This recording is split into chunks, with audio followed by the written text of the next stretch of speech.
Welcome to the online class the Good Shepherd education centre से हिंदी की शिक्षिका Mrs Agnihotri. आज मैं कक्षा 3 के विद्यार्थियों को स्पर्श हिंदी व्याकरण द्वितीय प्रश्न पत्र पाठ 1 का अध्ययन कराने जा रही हूँ, जिसका नाम है भाषा और व्याकरण।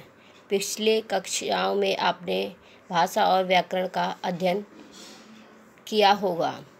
अब आप इस चित्र को ध्यान से देखिए। उपरोक्त चित्र में दो व्यक्ति के बीच बातचीत को दिखाया गया है। दोनों व्यक्ति अपने अपने विचारों और भावों को व्यक्त करने के लिए जिस साधन का प्रयोग किया वह साधन भाषा कहलाती है। भाषा शब्द संस्कृत की धातु शब्द से भास धातु से बना है, जिसका अर्थ है बोलना। अर्थात जिस साधन के द्वारा मनुष्य अपने भावों और विचारों को लिखकर बोलकर प्रकट करता है उसे भाषा कहते हैं। अर्थात बोलकर या लिखकर दूसरों को समझाकर अपनी बात को उसके सामने प्रकट करना ही भाषा है। दूसरे की बात को समझना और अपनी बात को समझाना ही विचारों का आदान प्रदान भाषा कहलाता है। अब आप भाषा के रूप देखिए। भाषा के दो रूप हैं, लिखित और मौखिक। जब हम बोलकर अपनी बात दूसरों तक पहुंचाते हैं तो उसे मौखिक भाषा कहते हैं। इस चित्र को ध्यान से देखिए। इसमें अध्यापिका अपने बच्चों को अपनी बात को कहकर समझा रही है और बच्चे उस बात को समझ रहे हैं। भाषा का दूसरा रूप है लिखित भाषा। जब हम लिखकर अपनी बात दूसरों तक पहुंचाते हैं तो उसे लिखित भाषा कहते हैं। पुस्तक में दिए हुए चित्र को देखिए। अध्यापक बोर्ड पर अपनी बात को लिखकर बच्चों को समझा रहा है। हमारी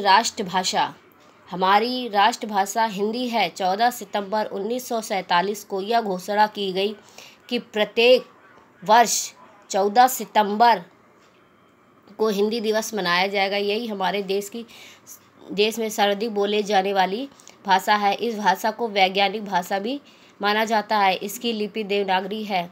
अब नीचे लिखे भारत के कुछ राज्यों में बोले जाने वाली भाषा को ध्यान से देखिए। कर्नाटक कन्नड़, गुजरात गुजराती, महाराष्ट्र मराठी, आंध्र प्रदेश तेलुगु, आसाम असमी, केरल मलयालम, पश्चिम बंगाल बंगला, तमिलनाडु तमिल, राजस्थान राजस्थानी, पंजाब पंजाबी।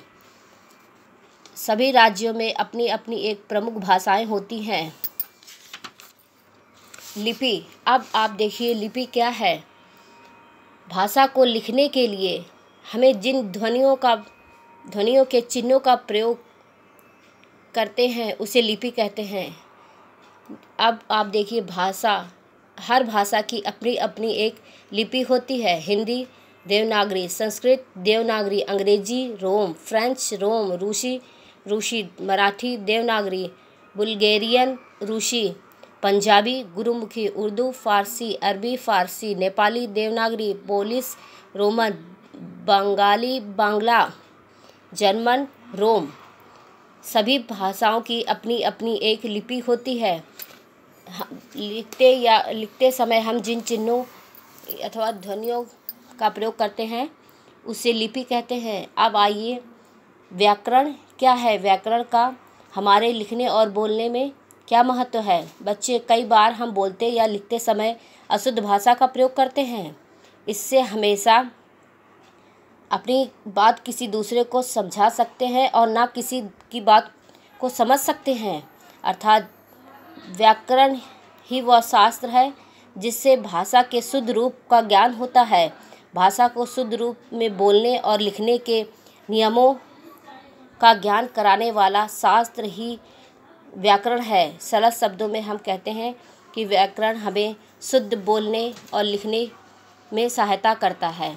अब आप अपनी पुस्तिका में दी गई एक्सरसाइज को ध्यान से देखिए। सही उत्तर पर सही का चिन्ह लगाएं। भाषा के रूप है 2। हमारी राष्ट्रभाषा है हिंदी। हिंदी दिवस मनाया जाता है 14 सितंबर को।